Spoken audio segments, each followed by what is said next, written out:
It is not our purpose to spend too much time on this particular order of Freemasonry, the Illuminati, but we want to spend enough time so that you understand how it worked, what its purposes were, and how it affects us today, because it's still with us today.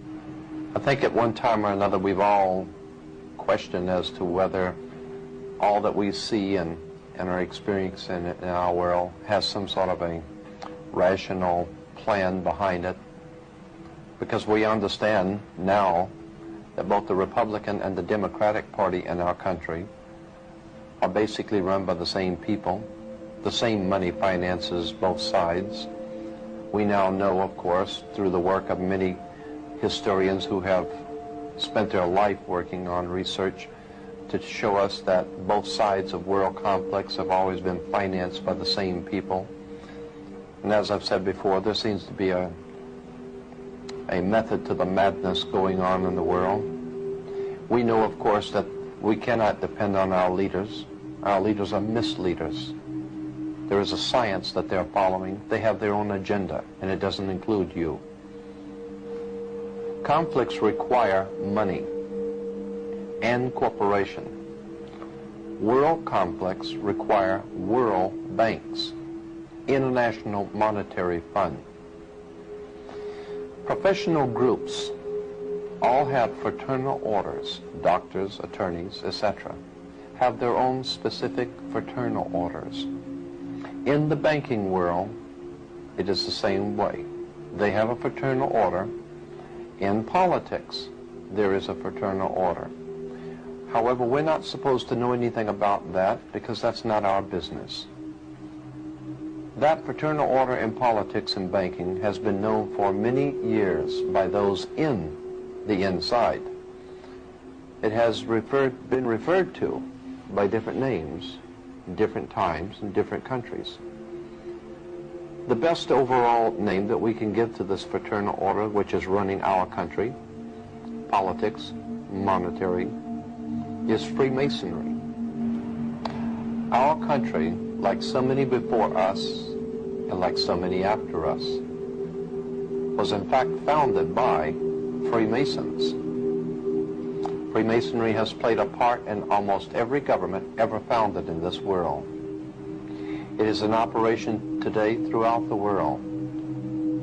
We want to establish first that what we're not talking about is Blue Masonry or the Masonic lodges in your hometown.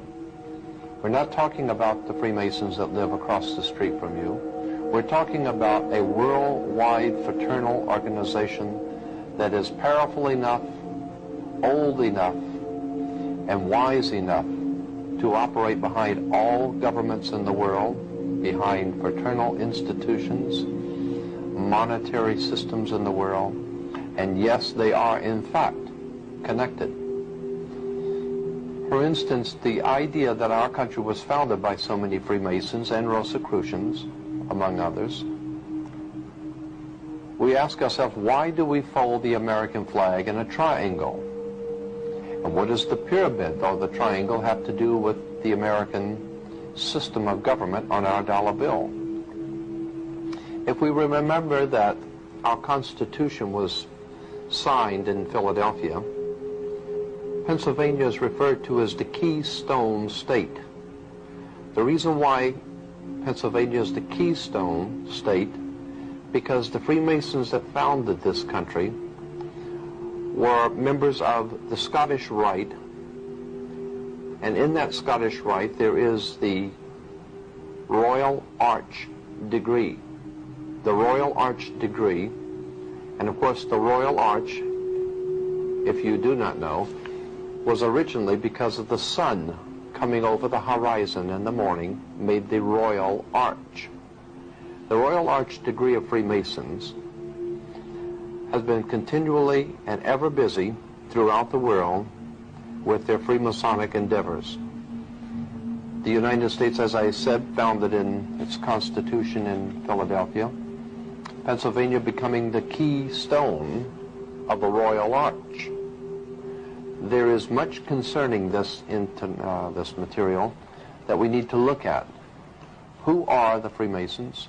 Why are there emblems and symbols throughout the world on flags and emblems and symbols throughout the world on all sides of conflicts?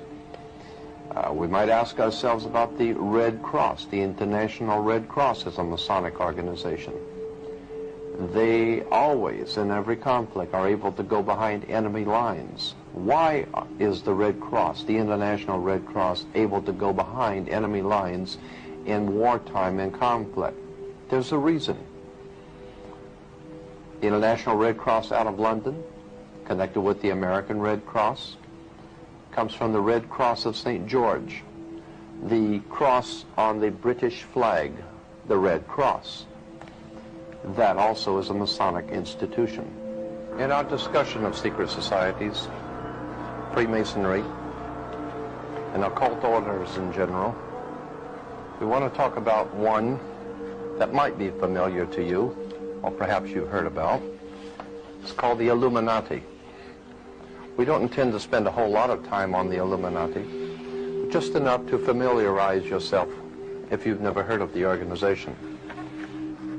It was founded in 1776 in the south of Germany by a man named Adam Weishaupt.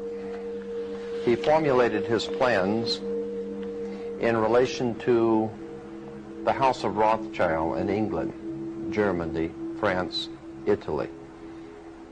The Rothschild banking dynasty behind the governments of Europe hired Adam Weishaupt to formulate a plan for the world at that time to accomplish certain goals for those in power.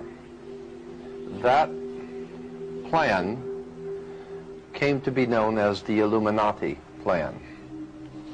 Now, you can find most of this material in any library, any encyclopedia, under the word Illuminati, which comes from, obviously, the word illumine, to be enlightened, to be in the light. 1776 is when Adam Weishaupt founded this order, and that's why, of course, in Soviet Union and other communist countries, that May 1st is considered to be the important day to all communist revolutionaries, because Adam Weishaupt founded the Illuminati on May 1st. This you will find, as I said, in any encyclopedia.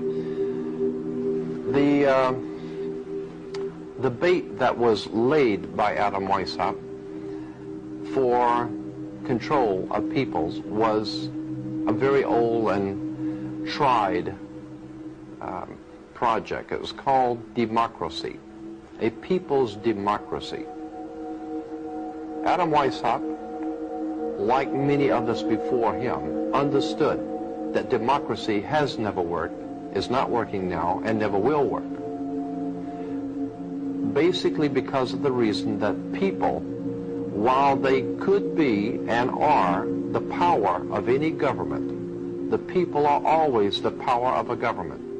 And that on the surface, democracy seems to be the best of all possible worlds.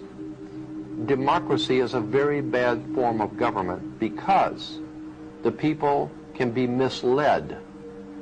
Because democracy means, it comes from the word demos, meaning mob.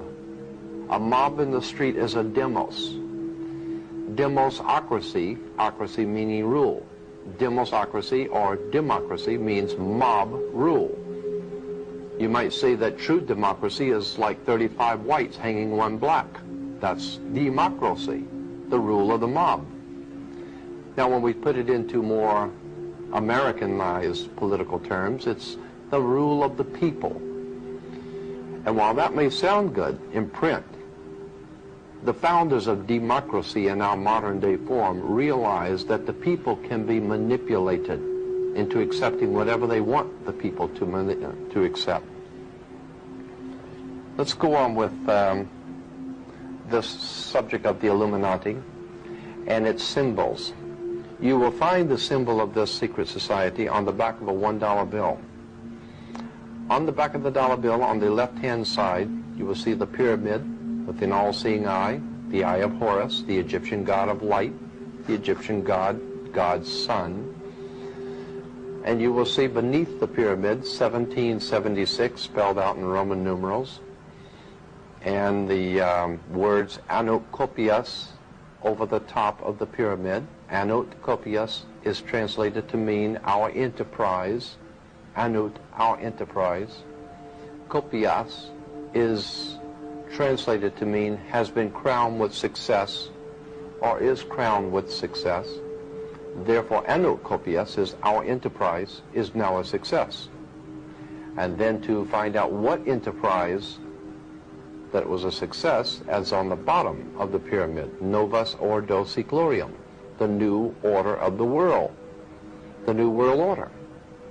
Keep in mind, too, that what the government, what your government pays for, it gets. If you are paid to do something for the government, they will extract from you exactly what they have paid for. When we understand that, then we look at universities and schools, government-financed institutions of education, and see the kind of students and the kind of education that's being turned out by these government-financed schools. Logic will tell you that if what is being turned out in those schools was not in accord with what the state and the federal government wanted, then it would change it. The bottom line is that the government is getting what they have ordered. They're getting what they have paid for. They do not want your children to be educated. They do not want you to think too much.